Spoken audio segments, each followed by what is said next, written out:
सबसे पहले अगर आप हमारे चैनल पे नए हैं तो हमारे चैनल को सब्सक्राइब कर लें और साथ में बेल आइकन को ज़रूर दबाएं, जिससे कि आपको हमारी नई वीडियोस का नोटिफिकेशन सबसे पहले मिल सके। तो बिना देरी किए हुए शुरू करते हैं आज की वीडियो। तो फ्रेंड्स, मेरा नाम है संदीप और मैं आपका स्वागत करता हूं अपने चैनल पे, जिसका नाम है संदीप कोचिंग क्लासेस। तो जो आज की हमारी वीडियो है ये हमारी पीपीएससी के प्रीवियस ईयर क्वेश्चंस के ऊपर है, ठीक है, जो कि पॉलिटी से रिलेटेड है। तो शुरू करते हैं आज की वीडियो, देखते हैं कि कौन कौन से क्वेश्चन हमारे पीपीएससी के प्रीवियस ईयर में आए हुए हैं। तो फर्स्ट क्वेश्चन देखते हैं। The 98th Constitutional Amendment Act 2012 has added a new Article 371J in the Constitution. It relates to creating special provisions regarding which of the following. कहने का मतलब ये है कि जो 98th कॉन्स्टिट्यूशन अमेंडमेंट हुई थी 2012 में, ठीक है, तो उसके साथ क्या हुआ, हमारा एक आर्टिकल जुड़ा 371J कॉन्स्टिट्यूशन में। तो ये जो आर्टिकल था, जो अमेंडमेंट थी ये, ठीक है, तो ये जो अमेंडमेंट थी ये किस के रिगार्डिंग थी, किस स्टेट के फॉर्मेशन के रिगार्डिंग थी, ठीक है। तेलंगाना एंड रायलसीमा, कर्नाटका एंड हैदराबाद, विदर्भा, मराठवाड़ा, या फिर रायलसीमा, सीमांध्रा। तो जो इसका सही आंसर है वो है हमारा कर्नाटका एंड हैदराबाद, ठीक है। तो ये जो हमारी कॉन्स्टिट्यूशनल अमेंडमेंट थी ये किससे रिलेटेड थी, कर्नाटका एंड हैदराबाद से रिलेटेड थी। तो नेक्स्ट क्वेश्चन देखते हैं।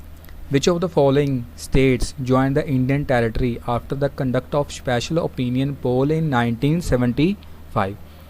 तो इसमें हमें पूछ रहा है कि 1975 में, ठीक है, जो स्पेशल ओपिनियन पोल हुए थे तो उसके द्वारा कौन सी इंडियन यूनियन में, मतलब कौन सी स्टेट थी जो हमारी जो इंडियन यूनियन में हमारी ऐड हुई थी, ठीक है। तो मणिपुर, मेघालय, गोवा या फिर सिक्किम, ठीक है। तो इसका सही आंसर है हमारा सिक्किम, फोर्थ, ठीक है, डी आंसर इसका सही है। तो नेक्स्ट क्वेश्चन देखते हैं। Consider the following statements regarding lapsing of the bill in the parliament. तो किसी जो बिल होता है हमारा, ठीक है, तो वो जो बिल होता है उसके ख़त्म होने के रिगार्डिंग कुछ हमारे, मतलब कि जो समाप्त होता है वो, तो उसके रिगार्डिंग कुछ हमारे स्टेटमेंट्स दिए हुए हैं दो, तो उनको कंसीडर करना है। तो फर्स्ट स्टेटमेंट हमारा, a bill pending in the parliament lapses by reason of the prorogation of the houses. A bill pending in the Rajya Sabha but not passed by Lok Sabha lapses when Lok Sabha dissolve, ठीक है। तो कहने का मतलब ये है कि एक तो पहली कंडीशन में ये बोल रहा है कि जो हमारा बिल पेंडिंग होता है, ठीक है, पार्लियामेंट में, वो समाप्त कब होता है, जब किसी भी रीज़न के द्वारा जो हमारे हाउसेज होते हैं वो डिज़ोल्व हो जाएं, या वो उनका जो, जैसे मान लो पिछली सरकार थी कोई, ठीक है, तो उन्होंने बिल पास किया था, तो बिल मतलब लाए थे वो, तो उस समय पे अगर सरकार चेंज हो जाए तो वो समाप्त हो जाता है जो बिल पहले बना हुआ था।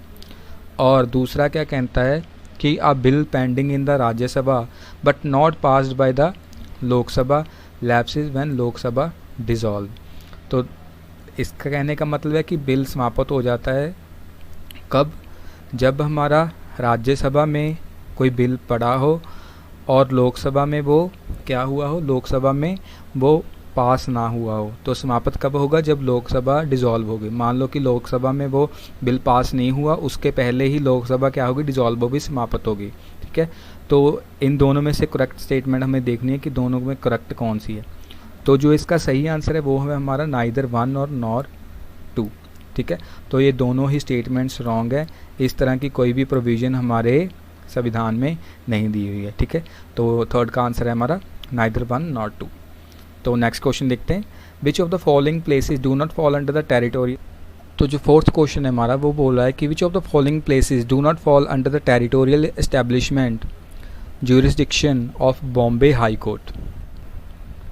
तो इस क्वेश्चन में पूछ रहा है कि जो हमारी ये टेरिटरीज दी हुई हैं, ठीक है, तो इनमें कौन सी जो टेरिटरी है वो बॉम्बे हाई कोर्ट के ज्यूरिडिक्शन में नहीं आती, ठीक है, कि बॉम्बे हाई कोर्ट की ज्यूरिसडिक्शन में, न्यायपालिका में नहीं आती हैं। इन चारों में से कौन सी ऐसी है। तो इसका सही आंसर है हमारा लक्षद्वीप, ठीक है, इसका सही आंसर है हमारा सी, ओनली 4। क्यों? क्योंकि दमन एंड दीव, दादरा नगर हवेली और गोवा, ये चारों हमारी बॉम्बे हाई कोर्ट की जुरिडिक्शन में आती हैं, लक्षद्वीप हमारी नहीं आती। ठीक है, तो नेक्स्ट क्वेश्चन देखते हैं। Consider the following about attorney general of India. Attorney general जो हमारी एक पोस्ट होती है, एक संविधानिक पद होता है, ठीक है, तो उसके बारे में हमें फॉलोइंग स्टेटमेंट देखनी है कि क्या क्या दी हुई हैं। पहली स्टेटमेंट बोल रहा है, he is appointed by the president of India, he must have the same qualifications as for a जज of high court, he has the right to speak in either house of parliament, he can be removed by following the process of impeachment, और last है हमारी, he has the right of audience in all courts of the territory of India, in the territory of India. तो first क्या बोल रहा है हमारा कि वो किसके द्वारा, जो हमारा अटॉर्नी जनरल होता है किसके द्वारा अपॉइंट किया जाता है? प्रेसिडेंट के द्वारा। तो ये बिल्कुल सही है, प्रेसिडेंट के द्वारा ही उनकी नियुक्ति होती है। दूसरा क्या है, he must have the same qualifications as are for a जज ऑफ हाई कोर्ट। तो ये बिल्कुल गलत है, इस तरह की कोई भी प्रोविजन नहीं है हमारे कॉन्स्टिट्यूशन में। देन थर्ड है हमारा, he has the right to speak in either house of the parliament. तो ये बिल्कुल सही है, किसी भी पार्लियामेंट के हाउस में वो उसको बोलने का अधिकार होता है।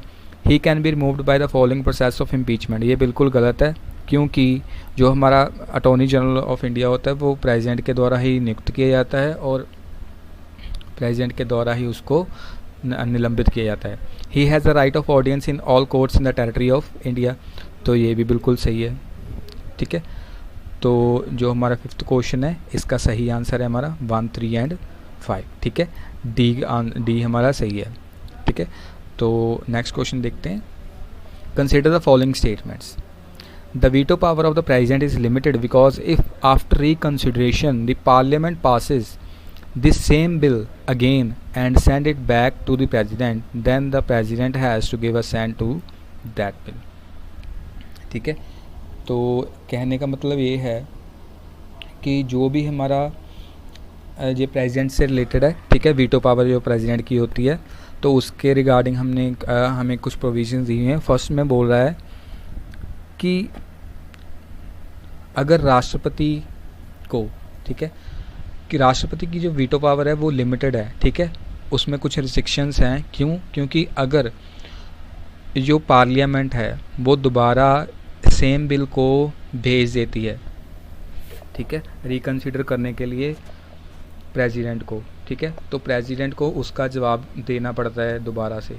ठीक है, और सेकंड क्या है कि there is no mention in the constitution about the time limit within which the president must send the bill back for reconsideration. तो इसमें क्या बोल रहा है कि हमारे कॉन्स्टिट्यूशन में टाइम लिमिट नहीं दी हुई है किसके लिए, कि कब तक प्रेसिडेंट को वो बिल को रिकंसिडर करके वापस भेजना है। ठीक है, तो इसका करेक्ट आंसर देखते हैं कौन सा, ओनली 1, 2, 1, 2 या फिर नाइदर 1 नॉट 2। तो जो इसका सही आंसर है वो है हमारा सी। ठीक है, बोथ 1 एंड 2। ठीक है, क्यों? क्योंकि प्रेसिडेंट को जो वीटो पावर मिलती है तो उसके द्वारा वो उसको रोक के तो रख सकता है, लेकिन अगर दोबारा से उसके पास कुछ कोई आ जाए, ठीक है, बिल, तो उसको कंसिडर करना पड़ता है, उसको पास करना ही पड़ता है। ठीक है, दोबारा। तो और क्या है, दूसरी में क्या है कि no mention in the constitution about the time limit. तो टाइम लिमिट इसकी कोई मेंशन नहीं दी हुई है। ठीक है, तो ये भी बिल्कुल हमारी सही स्टेटमेंट है। तो इसका आंसर है हमारा बोथ 1 एंड 2 आर करेक्ट। ठीक है, तो नेक्स्ट क्वेश्चन देखते हैं हमारा। Which of the following subjects are a part of the state list as specified in the 7th schedule of the constitution. तो 7th शेड्यूल में हमारी 3 लिस्ट हैं, state list, concurrent list and union list. ठीक है, union list में हमारा क्या है, ओनली सेंटर जो है हमारी सेंट्रल गवर्नमेंट वो हमारी कानून बनाती है।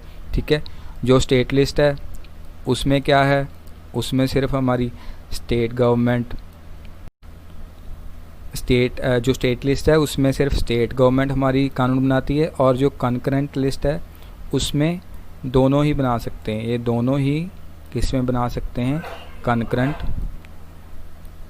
ये दोनों ही कंकरेंट लिस्ट में सेंटर या फिर स्टेट दोनों ही हमारे क्या बना सकते हैं, कानून बना सकते हैं। लेकिन अगर पहले से स्टेट ने कानून बना दिया, उसके बाद सेंटर ने कोई कानून बनाया उसके ऊपर, तो सेंटर का जो कानून होता है वो ही सर्वोपरि होता है, उसको ही माना जाता है, और स्टेट का जो लॉ बना होता है वो अबॉलिश हो जाता है। ठीक है, तो इसमें क्वेश्चन में हमें क्या पूछ रहा है कि 7 शेड्यूल में जो हमारी स्टेट लिस्ट दी हुई है उसमें कौन कौन सी, इसमें मतलब कि कौन कौन से सब्जेक्ट्स दिए हुए हैं। Markets and fairs, public health and sanitation, cultivation, manufacture and sale for export of opium, insurance, relief of disabled and unemployment. देखो, अगर आपको इसका आंसर नहीं भी मालूम तो भी आप कर सकते हो। कैसे, थोड़ा सा दिमाग लगा कर देखो। पहले तो मार्केट्स एंड फेयर्स, अभी देखो जो मार्केट होती है, ठीक है, उसके ऊपर तो हमारी स्टेट गवर्नमेंट लॉ बना ही सकती है, तो ये बिल्कुल सही हो गया।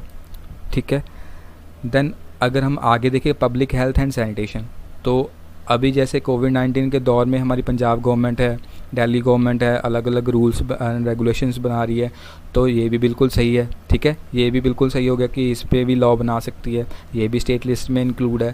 Then cultivation, manufacture and sale for export of opium.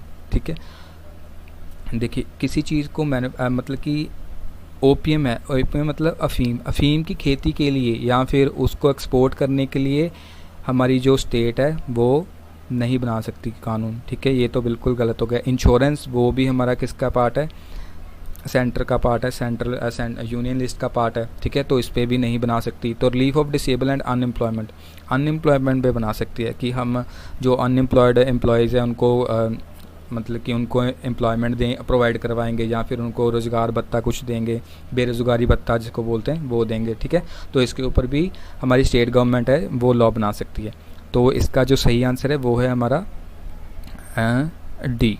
ठीक है, D, 1, 2 and 5 are the right answer. ठीक है, तो नेक्स्ट क्वेश्चन देखते हैं। Which of the following is are mention in the DPSP. DPSP directive principle of state policy में कौन कौन सी फॉलोइंग प्रोविजंस मेंशन्स है। Securing a social order for promotion of welfare of people, organizing of agriculture and animal husbandry, provision of giving opportunities and facilities to the children for their development in healthy manner, provision of safeguarding public property। देखो कि welfare of people, promotion of welfare of people, तो promotion of welfare of people ये तो बिल्कुल है। ठीक है, DPSP में हमारे दिया हुआ है। Then organization of agriculture and animal husbandry, ये भी दिया हुआ है हमारे डीपीएसपी में। ठीक है, provision of opportunities and facilities, और बच्चों के चिल्ड्रन के लिए उनके हेल्दी मैनर के लिए, उनके हेल्थ के लिए। ठीक है, और उन्हें अपॉर्चुनिटीज़ प्रोवाइड करने के लिए, फैसिलिटीज़ प्रोवाइड करने के लिए क्या दिया हुआ है, हमारे प्रोविज़न दिया हुआ डीपीएसपी में। तो provision of safeguarding of public property ये नहीं दिया हुआ, ये हमारी किस में दी हुई है, फंडामेंटल ड्यूटीज़ में। ठीक है, तो जो इसका सही आंसर है वो है हमारा सी। ठीक है, सी हमारा इसका सही आंसर है। तो नेक्स्ट क्वेश्चन देखते हैं।